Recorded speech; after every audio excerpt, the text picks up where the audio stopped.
Hello दोस्तों, आज है 6 मई। जो आज की करंट अफेयर्स की चर्चा है हम उसको कर लेते हैं।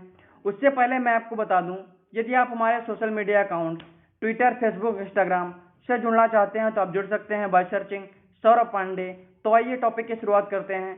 देखिए, पहला क्वेश्चन है, इकोनॉमिक अफेयर्स की कैबिनेट कमेटी ने हाल ही में किस बैंक के रणनीतिक विनिवेश के लिए सैद्धांतिक मंजूरी दी है? इसका जो राइट आंसर है answer number D, IDBI bank.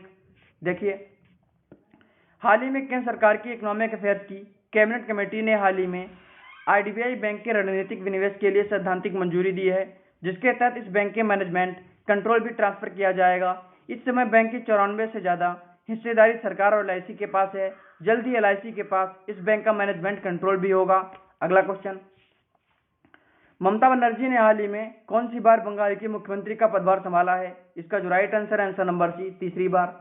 देखिए, ममता बनर्जी ने हाल ही में विधानसभा सीट से चुनाव जीतने के बाद तीसरी बार बंगाल के मुख्यमंत्री का पदभार संभाला है। वे वर्तमान में एकमात्र मौजूदा महिला मुख्यमंत्री हैं। वे वर्ष 2011 में पहली बार मुख्यमंत्री बनी थी, तो वो लोकसभा सांसद थी। वे शीला दीक्षित के बाद तीसरी बार मुख्यमंत्री चुनी जाने वाली दूसरी महिला हैं। अगला क्वेश्चन, हाल ही में किसने दिल्ली के 72 लाख गरीबों को 2 महीने का मुफ्त राशन देने की घोषणा की है? इसका जो right answer answer number B, Arvind Kejriwal. देखिए, दिल्ली के मुख्यमंत्री अरविंद केजरीवाल ने हाल ही में दिल्ली के 72 लाख गरीबों को 2 महीने का मुफ्त राशन देने की घोषणा की है। साथ ही उन्होंने दिल्ली के ऑटो और टैक्सी चालक को 5,000 रुपए की मदद देने की घोषणा की है। दिल्ली की सरकार ने दिल्ली में रजिस्टर्ड मजदूरों की मदद करने की घोषणा की है।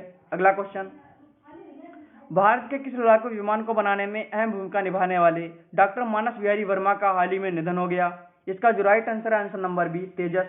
देखिए, भारत के लड़ाकू विमान तेजस को बनाने में अहम भूमिका निभाने वाले डॉक्टर मानस बिहारी वर्मा का हाल ही में 78 वर्ष की उम्र में निधन हो गया। वे पूर्व राष्ट्रपति कलाम के सहयोगी रहे थे। उन्हें इस अतुलनीय योगदान के लिए पद्मश्री सम्मान से भी सम्मानित किया गया था। अगला क्वेश्चन, भारतीय सेना ने हाल ही में किस राज्य के उत्तरी भाग में पहला ग्रीन सोलर एनर्जी प्लांट शुरू किया है? इसका जो राइट आंसर है आंसर नंबर सी, सिक्किम। देखिए, भारतीय सेना ने हाल ही में उत्तरी सिक्किम में सैनिक दलों के लिए नवीकरणीय ऊर्जा का दोहन करने के उद्देश्य से हाल ही में पहला ग्रीन सोलर पावर प्लांट शुरू किया है। 56 kVA की क्षमता वाला यह ग्रीन सोलर एनर्जी प्लांट परियोजना को IIT मुंबई के सहयोग से पूरा किया गया है।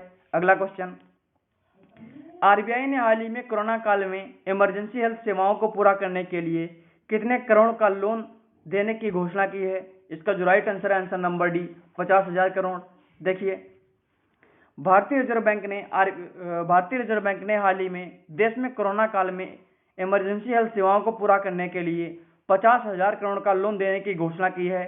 साथ ही बैंक ने विभिन्न सेक्टर्स को राहत उपलब्ध कराने के लिए रेजुलेशन फ्रेमवर्क 2.0 की घोषणा की है। अगला क्वेश्चन, हाल ही में किस योजना के तहत used cooking oil based biodiesel की फर्स्ट सप्लाई को लॉन्च किया गया है? इसका जो राइट आंसर है answer number B, expression of interest योजना। देखिए, पेट्रोलियम मंत्री धर्मेंद्र प्रधान ने हाल ही में एक्सप्रेशन ऑफ इंटरेस्ट योजना के हट इंडियन ऑयल से used cooking oil based biodiesel मिश्रित डीजल की फर्स्ट सप्लाई लॉन्च की है, जिसका उद्देश्य देश में निर्मित बायोडीजल आपूर्ति को बढ़ावा देने और आयात निर्भरता को कम करना है। अगला क्वेश्चन, RBI ने विवेकपूर्ण मानदंडों का उल्लंघन करने के लिए हाल ही में किस बैंक पर जुर्माना लगाया है? इसका जो राइट आंसर है answer number C, ICICI bank. देखिए, भारतीय रिजर्व बैंक ने हाल ही में ICICI बैंक पर विवेकपूर्ण मानदंडों का उल्लंघन करने पर 3 करोड़ रुपए का जुर्माना लगाया है। ICICI बैंक पर बैंकों के वर्गीकरण, मूल्यांकन और निवेश पोर्टफोलियो के प्रूडेंशियल नॉर्म्स के नियमों का पालन नहीं करने पर यह जुर्माना लगाया है। तो आज का हमारा टॉपिक यहीं पे समाप्त होता है। फिर मिलेंगे आपसे किसी अन्य टॉपिक पे। तब तक के लिए गॉड ब्लेस यू ऑल।